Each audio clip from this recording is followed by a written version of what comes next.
Rose, Yes. how are Hi. you? I'm good. Good. It's really cool to have you on. Get to know. I personally look forward to these chats, and because I get to dig a wee bit further into knowing and understanding people. And obviously, you've just gone into a role with the batch, and it's been a pretty cool rise for you in this space. But before we dig into a lot of that, just tell all your fans that you're talking about who Rose is. Who I am. I am Rose Te Aroha McLiver. I am the new centre leader at the BAT, Future Focus, which I'm really proud to say because it's a big achievement for myself professionally and personally, because it's been a lot of growing since I came on board last year with Future Focus. Prior to joining Future Focus, I have a background in psychology, and then I've moved into the primary school education space, then became a mother, and from having my two boys found a real uncovered interest and passion for early years learning and development, and so that's kind of where my curiosity around SEE started. Things aligned as they did, and found myself working at Future Focus. Yeah, it was quite a good coup from Brit, and Yeah. Brit's done a good job in terms of, as always, of kind of attracting talent. And so let's go back. Te Aroha, middle name. Yes, that is my middle name. The love. Love. Yeah. And because I haven't met, obviously, I know Mum really Yes. so well, Yeah. and Mum, in a summary, is just such a. I love your Mum because she's Amazing.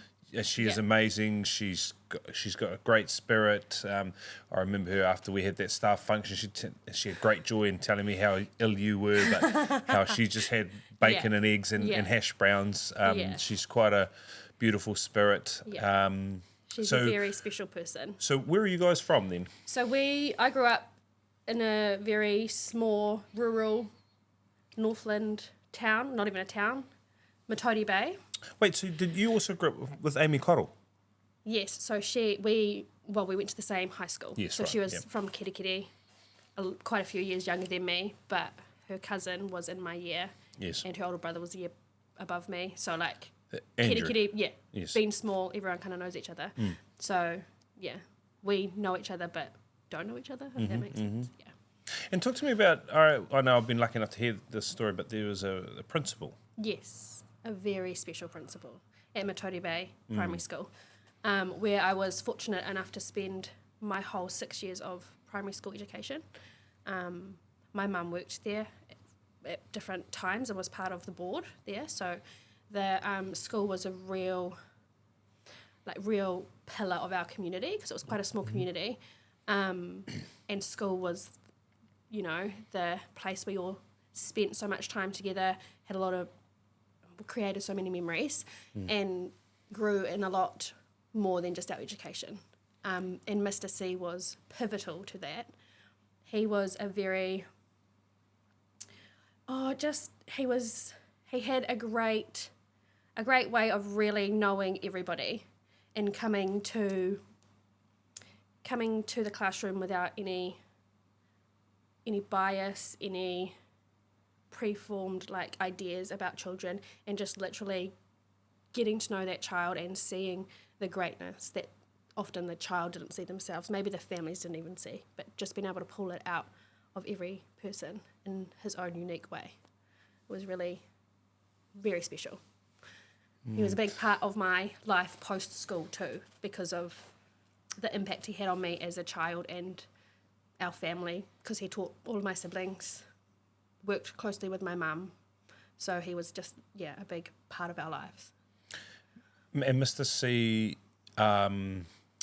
you're talking about a very unique ability there with some people, like the ability to pull out such greatness and see it.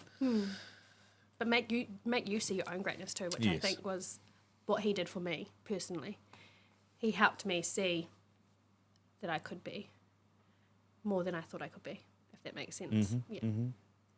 And the long-lasting effect post-school is is also a credit and the beauty of becoming a teacher, right? Yeah.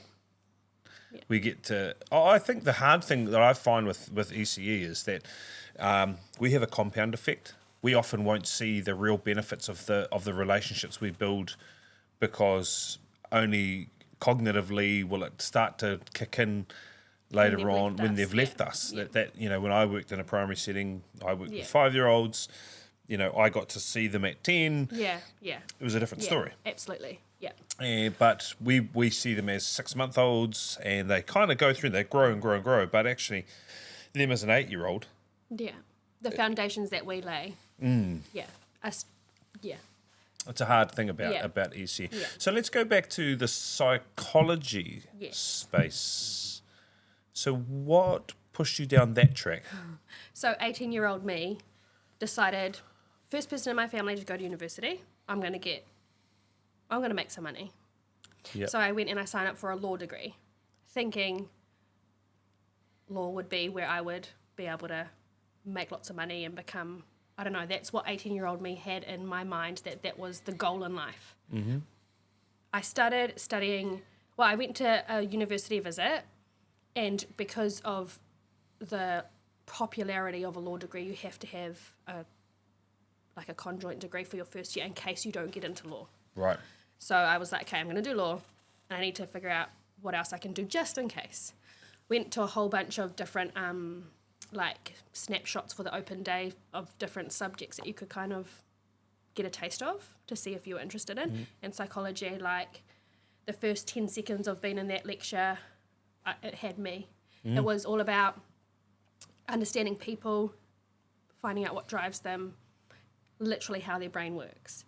And it kind of, inside me just sparked so much passion for an area that I hadn't really explored because I was 18, So signed up to law and psychology, quickly figured out that law was not the right fit for me. No offense to any lawyers out there, mm-hmm. but not my... Jam? Not my strength, yeah. So did 2.5 years of that and decided to let it rest, and just jumped straight into psychology, completed my psychology degree, did I was really fortunate to do some really cool summer studentships through the University of Auckland, where I was an assistant in a neuropsych lab. Oh, wow. And helped get some really cool research off the ground around Alzheimer's and memory loss, and really fascinating stuff. And I still am really passionate about psychology. But life happened and I dipped a little bit into psychology professionally, but have found myself in education, still with the same passion of understanding people. Of course. But just from a different lens. And what do you think what do you think you need to know to understand people? To understand people, I think you need to just be genuine, be open, and be curious about people, about every single person. And I think having an understanding of just, I think with my upbringing, I was, grew up in Matoti Bay, which was quite a poverty, for lack of a better word, a pretty low socioeconomic school and area. So, but then I went to Kirikiri, which was quite affluent as well. There's pockets of, so I grew up with been exposed to all different types of people and lifestyles. And so Matoti Bay to which university then? Matoti Bay Primary School, Kirikiri High School, Auckland University. It's a big jump.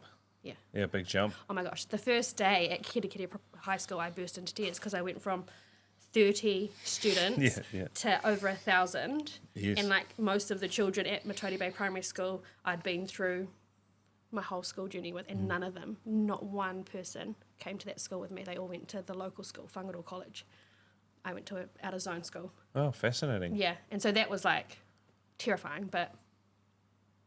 Fascinating. But, yeah. Fascinating.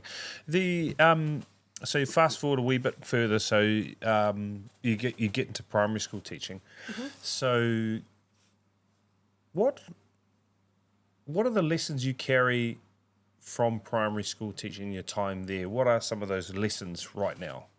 As in that are quite prevalent in either your practice, or maybe not so much in your practice now, but also the love-hate relationship between primary and ECE. primary and ECE. I think so. As a primary school teacher, I had I was a primary school teacher when it was, the national standards were a thing, Yes. and it was children were either Yep. above, At or below. and that fundamentally, like, I hated it. Hated that language. Hated the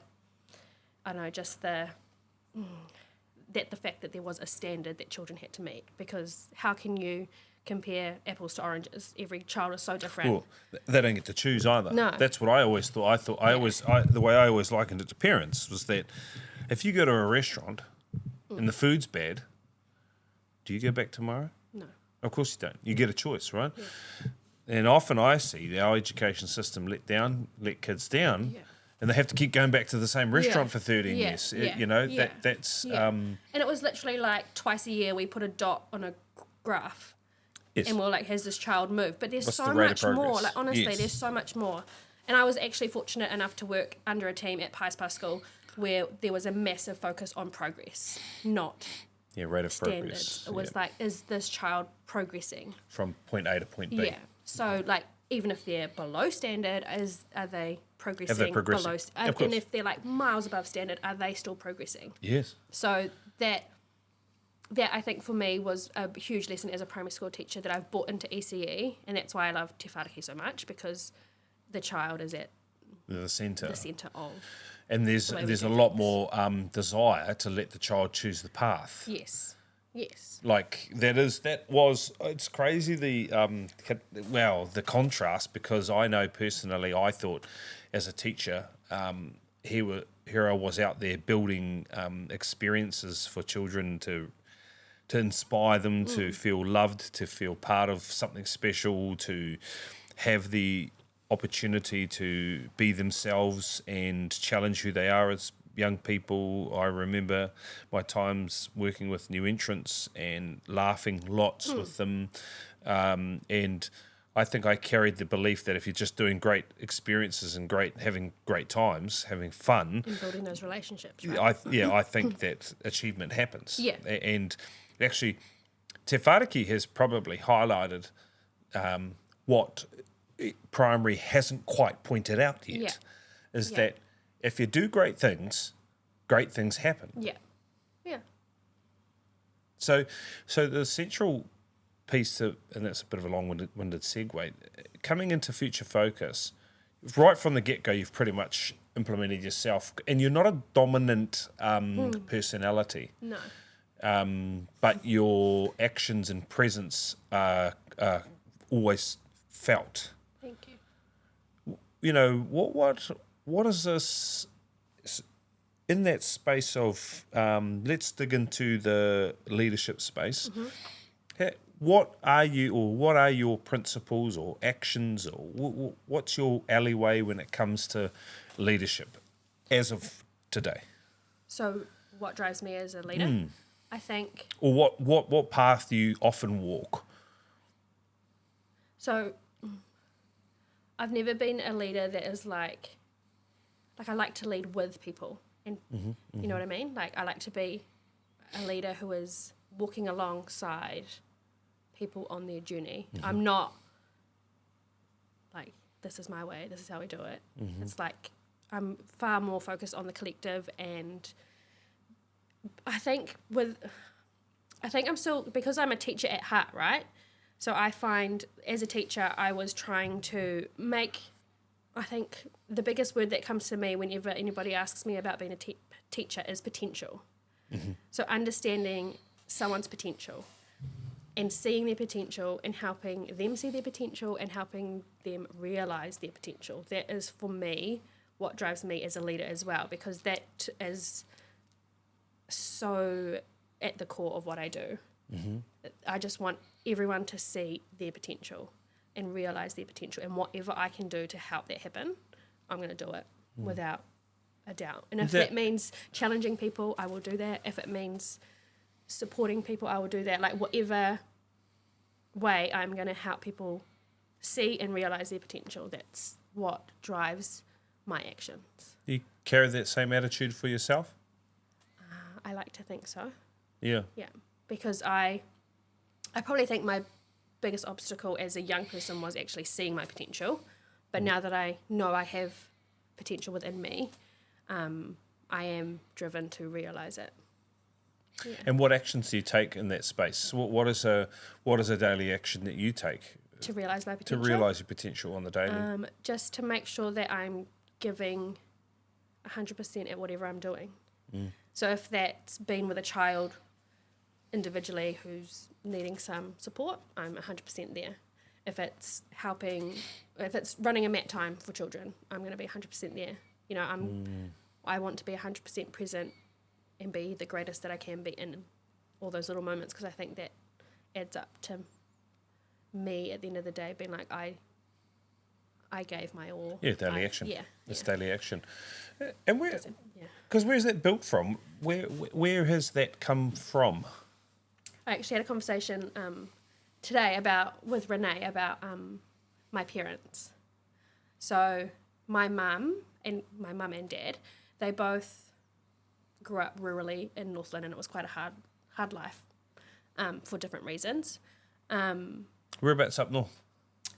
For the most part, the Hokianga. Oh, okay. Yeah. Yep. Yeah, which is where they met as teenagers. And, Yes. Yeah.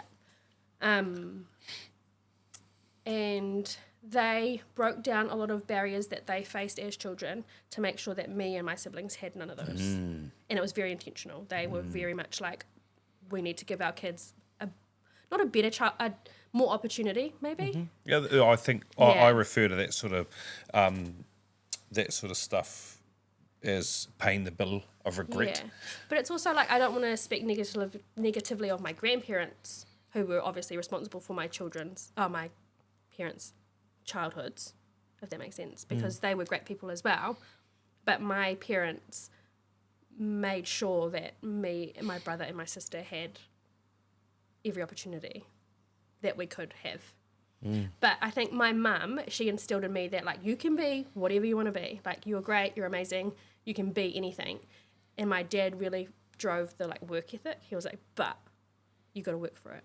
So I think that is a big part of who I am, is knowing... Is it true? Is work ethic true? What do you mean? Is hard work? Oh, he literally instilled in me that if I want something, I'm going to have to work for it. It's not going to be handed to me. Because he was a very hardworking farmer, mechanic, and he came from a hardworking family, you know? So that was a big part of him was But work does ethic. that align with you? Work ethic? Not that I'm saying you're not a hard worker. That's not what I'm saying at all. No, I think it is really important to me. Yeah, because like I say, I want to give 100% to everything. So that is work ethic. And So 100% to you, is it work ethic? Is giving 100% work ethic? Is it presence? Yeah, it's both. Because I could cut wood for 5 minutes, Yeah. be present for 5 minutes, and Yeah. cut wood for 5 minutes, and you could cut wood for an hour, Yeah. and maybe cut the same amount of wood. Yeah. But Yeah. I think a good example is, if I decided that I wanted to sign up for an after-school activity, say netball, like before I even went to my first netball training, my dad would be like, you have to see this through. yes, Don't go and be like, but that's not hard work. no, but that's committing to something and Yes, seeing it it's through. following So in through. my head, that's work ethic. I think that's what I Yeah, mean when I say. I wonder, because I think it's often a trap that leaders fall into. Their perception is that they have to be the hardest worker in the room, or that their teams need to see them being the working hard. Yeah. When actually, what I've observed with you is you have an immense skill of pulling the best out of everyone. Yeah. So that means if you've got, because this is the thing, right? If you've got one person working at 110% and you've got 3 other people who work at 60% or 40% versus you working at 70% and everyone else around you works at 70%. Well, the greater output mathematically is the second. And that's what I've witnessed from you. I think the reason you're in this position today in terms of your leadership space is quite clear. You have, and it's something that I admire because it's something I put pride on too, an ability to bring the best out of people. That doesn't necessarily mean that you use hard work. No, but I am a hard worker. Yeah. I can see that me asking that, you're like, hang on a minute, but I am a hard worker. And I think in times in my own career, hard work has certainly got me to places. But has it got the best out of me, and has it got the best out of people around me? That's always been the conundrum. Courtney's a hard worker. Courtney's an exceptionally hard worker. Like her dad, she's a hard worker.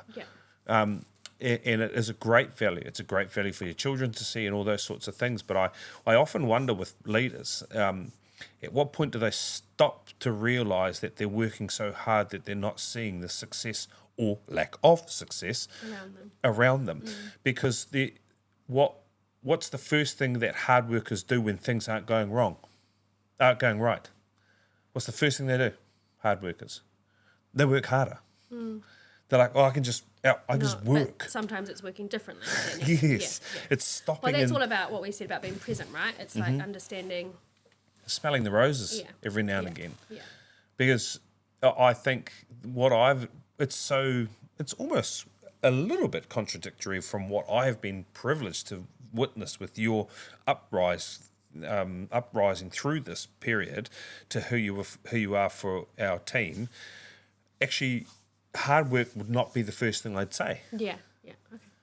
Okay. I'm like, she sees potential in everyone. Yeah. And actually, really enjoys figuring out the equation. Yeah, I do. And that's me. My brain whirs around like, Yeah.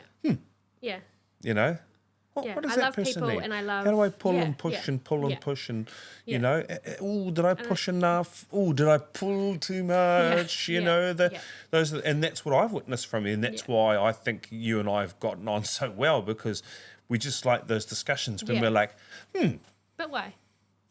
yeah. What do you think people's in a potential state? So we're looking at a team or in that space of enacting potential. What do you think that looks like in an active day? What as in your role of seeing potential across an active day?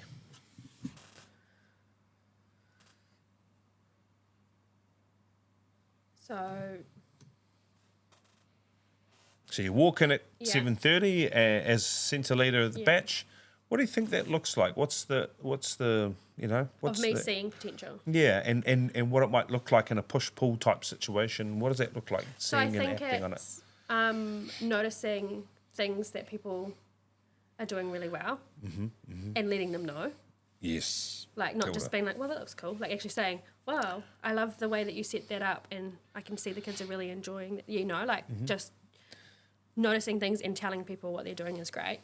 Connecting with people so that they allow themselves to show you their potential. Because I think that's a huge thing as a leader. If people innately want to show off to their leaders. I think that's some people. Yeah, I think in many ways they want some to. People. They want to show what they're made of. Yeah, but there are some people that you probably have to connect with before you see. Yes.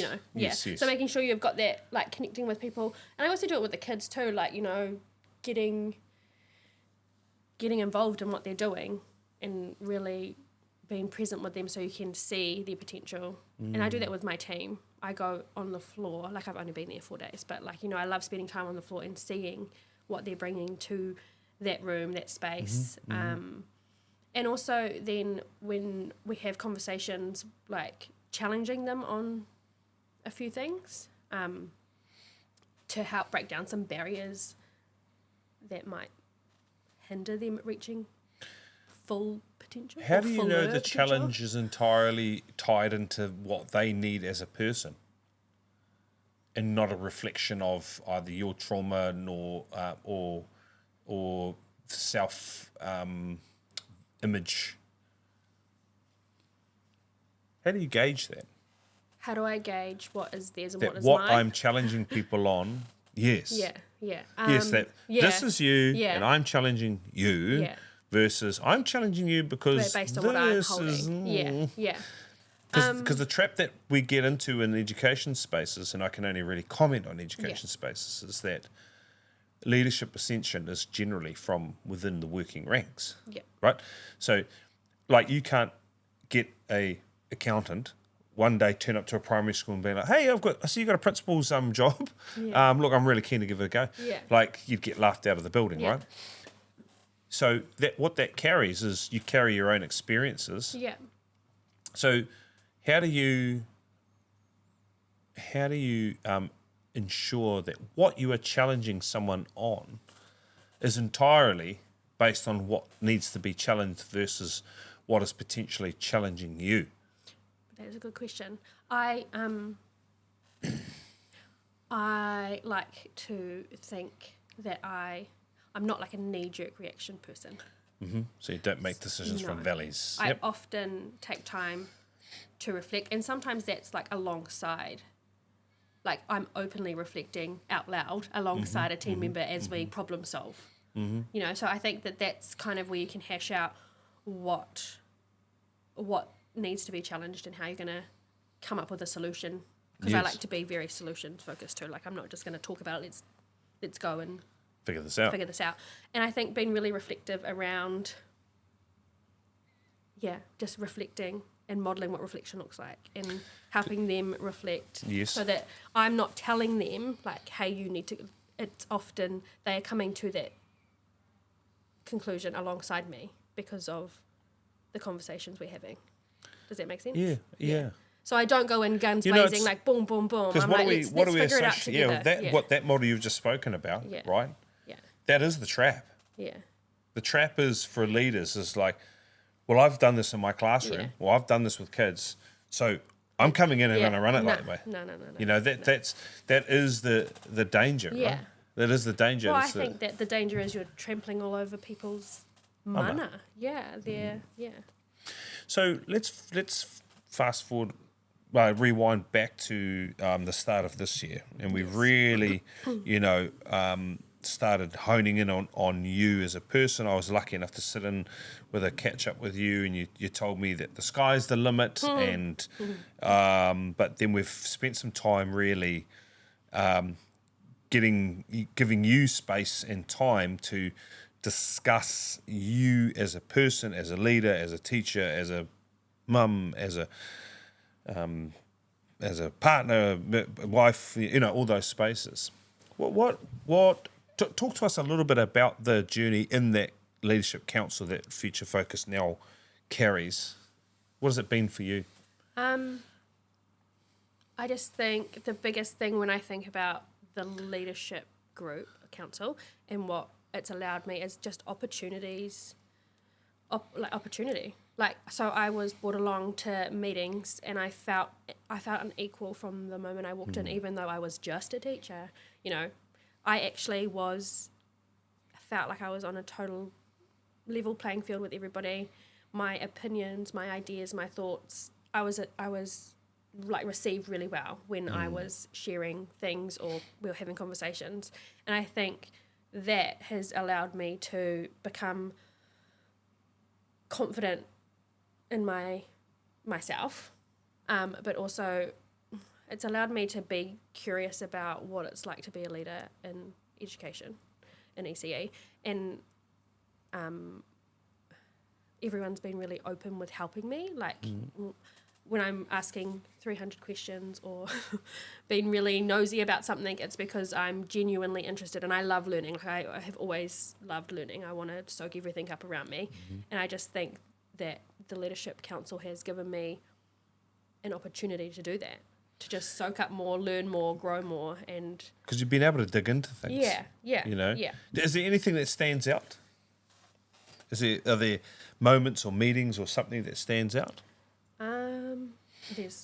There's lots. I think maybe one of the first meetings I came to at your place and seeing people be very vulnerable and very authentic around themselves in a professional, in a personal space, that was quite a standout to me, because it made me feel like everyone's real, everyone's genuine, everyone is here for the right reasons. So I think that first one, nearly everybody cried, maybe. Yeah. Because everyone feels safe enough and valued enough to be able to be vulnerable and authentic. And I think that really just, I felt like my values as a person aligned with the group. And that's The gratitude piece has been, Yes.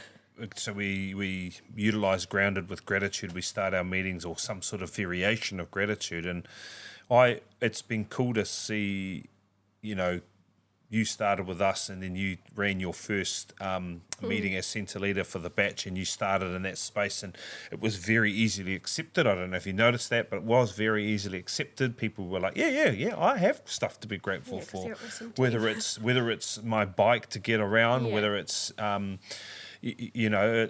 it's those sorts of things I really was really quite proud of. But I wonder also, what is it that you do that allowed people to feel at comfort and at ease with you coming into that space? See, that's a challenging question for me, because I think I was just me. I don't know how else to unpack it further, but I just went in there with the intention of just being me and being present with my team. Who is being me, though? Yeah, I don't yeah. I think I'm just I think I'm a really I think I'm a warm person, and I don't know, I'm just me. I find it hard to talk about myself in that sense, but I don't know, I just feel like I was just going in there with my positivity, my warmth, and hoping to connect with everyone by being open and being authentic. That's you? I think so. Yeah? Yeah. Just being. So no level of inspiration that we see? No mention of that? No willingness to say, I don't even know, I don't even understand that. Could I please have some help? Yeah. I am really, I'm a really curious person, and I'm curious about I think people. that's very and clear. so I just went in there and just was like, I'm just going to go in and just be open and just be curious about these people and Because being me suits today. being me. Does being me suit the sky's the limit? Yes, because I've got drive. Yeah. So you didn't have drive those days? No, yeah, I always do. Yeah. That's part of being me, is having Yes. drive. See, but I know Yeah. I know that. Yeah, okay. But I want to hear this. Yeah. You know what I mean? Like, I am a driven person, yes. you are very Yes. driven. Yes. Yeah. Because the sky's the limit Yeah. is a big goal. Yeah. Yeah. How many people you know have reached the sky's the limit? Well, can you ever reach the sky? That's what, Yes. Yeah. Yeah. Yeah. That's why I've loved seeing it from that conversation to the follow through in action and what you've achieved in such a short period of time with us. I just wonder, and this has been my curiosity really, and I see you as a real big challenge for me, because I'm like, what does it look like in 1 year's time? Yeah. Yeah. And will we meet that need? Sky's a big goal. Yeah. Yeah. Yeah. But I'm the type of person that I find I want to be challenged and I want to learn. Yeah. And I'm always going to find a way to challenge and grow and learn myself, regardless of whether that's happening, I'm just going to like I have, like for example, the PRT program type Yes. thing, you know, like I know that at the moment I am centre leader and I'm focusing fully on that because that is currently my new challenge. Yes. But I know that once I start feeling like, not unchallenged, because I know it's always going to have different challenges, that's the nature of the role, but once I start to feel any slight plateau, I'll find Comfort. Yeah. I will challenge myself within that role somehow. I think you've set that up beautifully because what our aspiration is for centre leaders is to free them up. A major fear of mine is locking our best people up into one area. That's a huge fear of mine. That was the major piece to bringing us all together once a week minimum. Because why would we lock up our best teachers into one space when really we could be getting the benefit across the whole group? And I think the current trajectory of your career in terms of what you've done with us thus far is enough evidence that to ensure that when we get 6 months down the track and we're going into a new year, that if we're not seeing you being freed up to go and increase value in those spaces, then it allows us the time to then ask the question, what's going on? Yeah. Well, I think that's why I feel like I can still grow here as a person, because we have the investment from you guys to be creative in our spaces with having little initiatives or projects or something that we're passionate about alongside what we're already doing. I just don't know if as a company we fail enough. And I think you're going to challenge that. Because this sector needs brave people. Right now, ECE needs brave people. Yeah. I came into this sector and I couldn't get over the level of compliance that was, I understand it now. Yeah. Because compliance is the only way that they can measure us. Yeah. That is the only way for the billions of dollars that comes into the education sector. And I'm not even talking about EC. I'm talking about education in general. Yeah. The only way to measure us is through compliance. However, brave spaces like running our own PRT program and getting it accredited, running leadership modules, kaimahi spaces, all these sorts of things, it's going to take people that think like sky's the limit. Yeah. This is where we're at now, and this is what I've seen, and we're talking about people potential. See, this discussion confirms for me that we're in a position where we're starting to achieve your goal. Yeah. The sky's the limit is a great goal. I love. But what actions are going to get you to the sky? Yes. Yeah. And how are you going to get there? That's and you know what? It's also a long way to fall. Yeah. And I'm okay with that. Yeah. Same. So what about being a mum in this space? I think that's an important part to be discussing. I didn't discuss it in too much depth with Ashley and kick myself for that. And Renee, like I got a bit of a deep dive into her children and Ella and Harvey and them and what that goes. But you've got, and I had my own hesitations. That was probably my only reservation, was you being a young mum. Yeah. But what is that going to look like for you in a fulfillment space and making sure mum guilt, because that's a true and real thing, happens, for the boys. So I think It doesn't happen. Sorry. Yeah. No, I think for me, I was lucky. So what appealed to me about taking a job at Pat Beach was that my boys would be there too. Yes. So I honestly, because Quinn was a COVID baby, born in our first ever lockdown, literally sheltered from the whole entire world for nearly 2 whole years. You know what I mean? It was like a crazy time to have a new baby. And so he came with me into that ECE space, and Gus is in the under 2 space at Pat Beach too. And I think knowing the team there and knowing how genuinely loved those 2 boys are. Yes. Oh my gosh, I'm going to get emotional. Yeah. But honestly, they are loved by their teachers. They are genuinely cared for. That eases. I love those boys, and I don't see, especially Quinny. Like Quinny and I have got a little, I love Yeah. walking in and seeing Quinn, and he's come a long way. He has. It took us You a long know, time. But he picked out literally my favourite Warriors jersey ever. He picked it out, and I think I saw that as a sign. I think in terms of a relationship. Yeah, and I think that helps me a lot to feel at ease of not being with my babies every day. Mm-hmm. And I think the difference is I was with Quinn for a long period, and Gus started at 6 months. Yes. And I think that I was worried about feeling guilty about him starting so much earlier than Quinn ever did, and like the difference there, because I've always been like, my children are going to be treated equally, but life is much more expensive now and blah blah blah.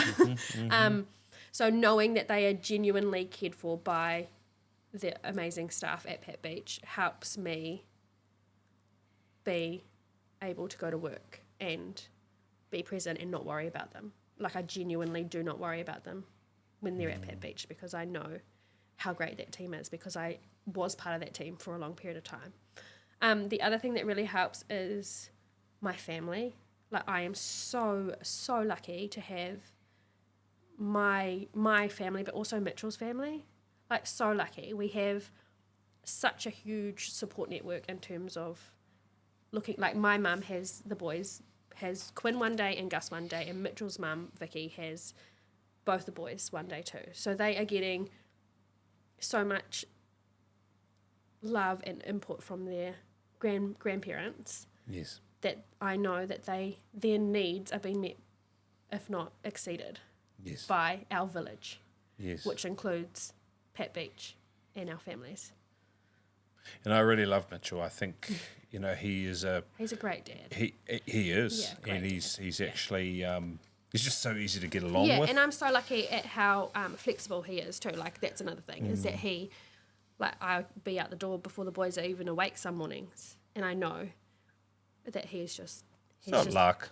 He's just going to do what he's going to do, because he's amazing at... Yeah, it's not luck though, mate. Yeah. I think mums are quick to discount. It's not luck. Yeah. I think we attract what we give out. Yeah. And I'm just so grateful that he is who he is. Yes. Yeah. And that he is the dad he is to those boys, because we're so equal in the share of parenting. Mm-hmm. It's very evident. Yeah, so equal in the share of parenting. So that helps. That does help me be able to take on these opportunities. Like, honestly, this week, first week, centre leader, Gus isn't 100%, but I haven't... My village knew how important this week was for me, that they just rallied, and not one... Like, there hasn't been a moment this week that I have felt bad for not being with my baby, because I just know he's so loved and cared for by everybody. Yes. So very grateful for my village. Yes. Yeah. And as a leader, what do you hope that Quinny and Gus, when they look at you as the leader, what do you hope that they get to see from you in your own career? I just think it goes back to what we were talking about before, potential. I want them to see that we're all, like, every child has this innate potential, right? Yes. So let's go out and realise it. Like, that's what I want them to see from me, that they have potential. That's the beauty of being a teacher, Yeah, they have potential. Let's go and find what it is. I think, and that's why it's awesome talking to a primary school teacher, because that is what got me up in the morning. It's like, right, how am I unlocking these kids? Yeah, What learning have I got going on that's going to like I said, like, I started with like 30 kids, man. Yeah. Like, and like having that challenge forefront like that, I literally have not moved away from that that opportunity every day since I got into a professional space. Like, I wake up every day and think about our team. Yeah. Yeah. And I go around. It's funny. 'Cause I didn't make matariki for the centres because we have been quite busy with other things. But like, I go in today and just have conversations with the Terrace Views team, and share some soup, and we laugh about a few things. And it's what you talk to. It's this daily action towards understanding and knowing people. Relationships are at the core. What I've learnt from what I love and learn from you is there is a bit of a deeper desire to listen more, and that's something I've been reflecting on myself. In fact, in the career storyboard, when I did a 360 of myself, I did say listen first. I did say decide fast. I said decide fast.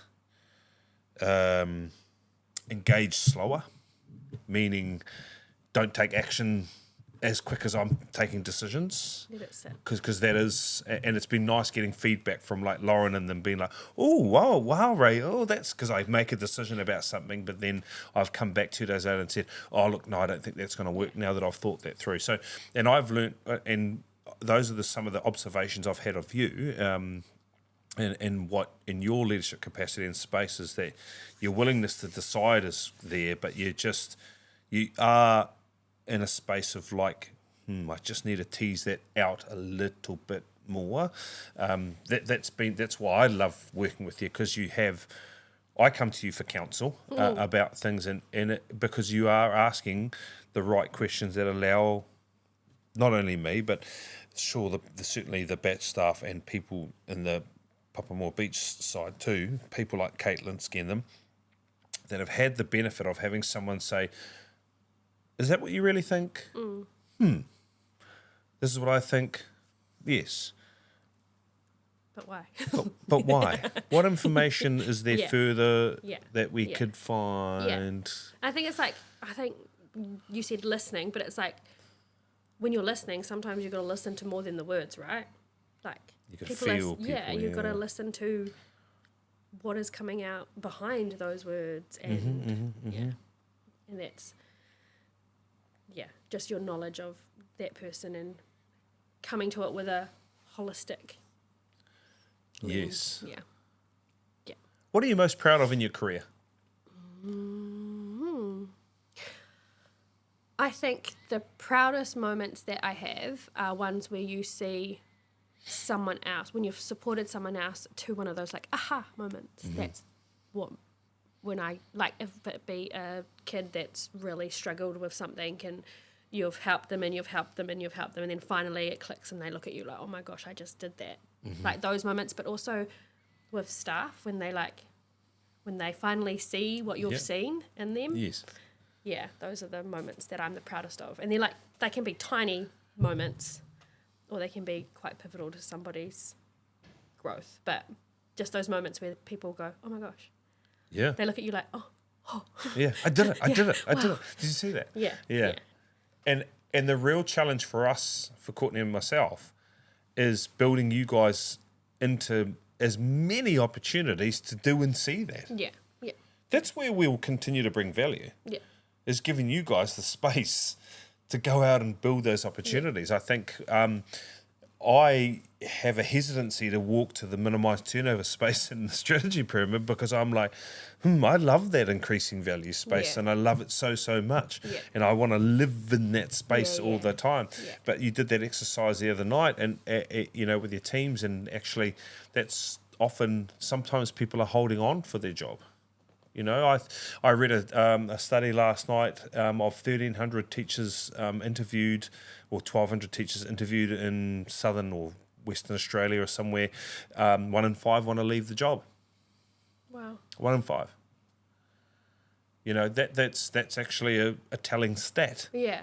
And I mean, like, I've had days where I've driven home from my primary school job and I've cried and be like, holy, like that was a awful day. Me too. Like, why am I doing this? Me too. ECE, like, you know, there's some days where you've just been like, whew, that was a day. Yep. But if your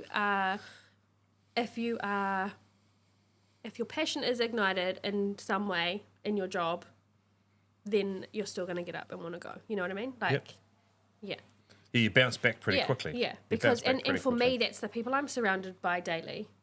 Honestly, you can have a really awful day, but if you've been in the trenches with a fantastic team, Yes. it's Yeah. you know, it's still going to be, even though it was a hard day, it's still a good day Yeah. because of the good people around you.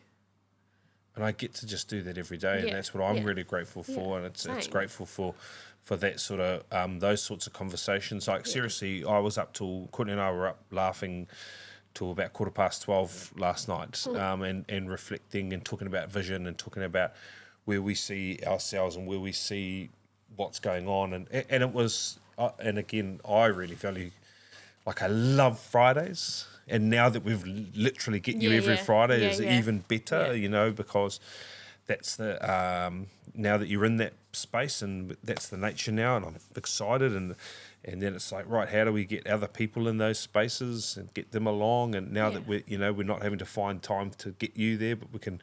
It's those sorts of exciting pieces, because like, who is the next Rose and who is the next Renee and things, because it'll start from these meetings. This is where it will start. And you've From literally, the potential within the group. It's literally circles back around to what you're talking about. Yeah. Yeah. It's potential is such a beautiful thing. Yeah. Well, I always remember that, like the movie Boy. And his teacher goes, "You've got so much potential." He's like, "What's potential?" You know, like. Yeah. But that's it. Potential is, and if he didn't know even what potential was. Yeah. So. Do you know Potentials. what stands out for me with you? And I heard this yesterday. I talked to I met up with a mate over in Hamilton, and he said, "You know what, Ray? Years ago, I heard this saying, I don't work to earn, I work to learn." Yeah. And that really, because I love that guy, Jim Rohn, and he says, don't worry about, people work harder on their job than they do on themselves. You know, they work harder on their workspace than they do on them working on themselves. And he says things like, if you want an above average income, you've got to become an above average person. You know, those are the sorts of things. And that's what I have seen, the deliberacy, the intent, the desire for you to make impact from day one. That has been very clear and evident. And here we are. Here we are. Here we are. So I Not at the sky yet, but on the way. But we're on the way. Yeah. We're on the way. Yeah. We're on the way. So I ask everyone this. I'm going to ask you as well. You don't have to say names, or you can give a first name. I think that's okay. I don't think too many people will guess too much further, maybe. But it's up to you. One student that has had a major impact on you. I know this question was coming, so I had a little think, and there was. It was actually really nice to actually think back. Yes. And reflect on students that have come through those doors. But there's one little boy in my first year of primary school teaching in a year 1 and 2 class. And he was going through a lot as a 6-year-old boy. He was ASD, we found out later on he was diagnosed ASD, ADHD. While he was in my class that year, he was also diagnosed with type 2 diabetes. What's on your born with? Type 1? Diabetes. Yes, diabetes. Anyway, he was diagnosed with diabetes.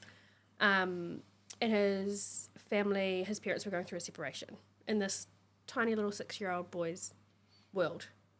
Feeling the brunt of so everything. much. Yeah. So much going on. And I think the reason why he stands out for me is because I remember feeling so frustrated that I had to report on his numeracy and literacy at below or above standard. Yeah.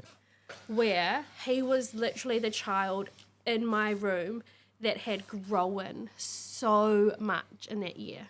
Like, honestly, thinking about it, I honestly feel emotional because he grew in a way that is unmeasurable by a numeracy and literacy standard. But if you look at his report, he would have been well below, you know? And so I think he's someone that is forever going to stand out to me as, like, growth goes beyond what school can measure, what education can measure. Growth is potential. Like, you know, he had so much potential. He learnt so much in terms of his social and emotional competency, his, like, ability to manage and articulate how he's feeling, like so, like huge life lessons that are like gonna go on to serve him so much more than whether or not he was reading at level 21 by the time he turned 6. Isn't it crazy that they've created the key competencies Yes. and all this beautiful stuff, and they were like, right, we're going to open this book and start at those pieces, and we're going to focus on allowing them to manage themselves and all, you know, and then they're like, and P.S. they've also got to achieve all this stuff. And that I literally drew the line at it too, you know. But like on piece of paper, he was not a success story. No. But like come into that classroom, or like I don't know where he is now. Like go and see what he's doing, and I bet you he is. He sees that he has potential because I told him. Because he was being told he didn't. I told him, you have potential. You are awesome. You can do this. Yes. And I remember the first time he ever wrote his name and he spelt it right. Like, you know, we talk about those little aha moments. Mm-hmm. Yeah. He would not pick up a pencil because he knew as a 6-year-old boy he was behind, below, because it was a language that was used. But then I helped, well, I think I did. I think I helped him realize that actually it doesn't matter what because he was a twin, it doesn't matter what your twin brother can do. It's what you can do. And you couldn't do that yesterday and you can do it today. So we're winning. Yeah, it's absolute win. I think, that boy has taught you obviously a lesson around potential. Yeah, absolutely. Because often potential is met through a path less walked. Yeah. You know, for many people. But everyone's potential is so different, and I think that's the thing that he taught me. He had potential. Yes. But he couldn't see it. Well, would you be able to if you always told you behind? Yeah. You know? But he's 6, like, you know, like but that's my conundrum. Yeah. That's why I'm so passionate about ECE. Yeah. That's why I take personal offence to what's going on in the media about what ECE is. Yeah. Actually, quite frankly, we are skilled educators. You know, we get to literally look at the child in a social and emotional space, and then when we've had the experience, and I wish that many ECE teachers could go and work in primary and see, and vice versa. Correct, vice versa, and see the different models and methodologies in play. I think the probability of primary school teachers selecting ECE would be certainly in our favour than going the other way. And if that's not damning on a career that I loved, I don't know what is. But this young man, obviously, and I'm sure he's doing really well in life, if you've had anything to do with it. But those are the people we must continue to fight for. Yeah. We are seeing them today. Yeah. We must continue to fight for these children, because I can tell you, for even the little ones that we have, these little babies that are just growing and learning, our advocacy, our ability to see the potential in them as children that are 9-10 months old to 4, 5, 5.5 will lead them in such good stead. Yeah. Well, Rose, I am, again, I've already said it, but I am really grateful that we're in this position today. I am thankful that you decided to take up a role with us, and Britt managed to swing you into our organisation. I think I look forward to creating more opportunity alongside you for your growth and celebrating your continued success, and asking why a lot more. I really do admire you as a leader, as an educator, as a mum, partner, a friend, things in those realms. It's truly a pleasure of mine to work alongside you. Thank you. Likewise. I think every week when we reflect on what we're grateful for, I think you're grateful for Future Focus. So. I appreciate that. Yeah. Thank you, Rose. Thanks.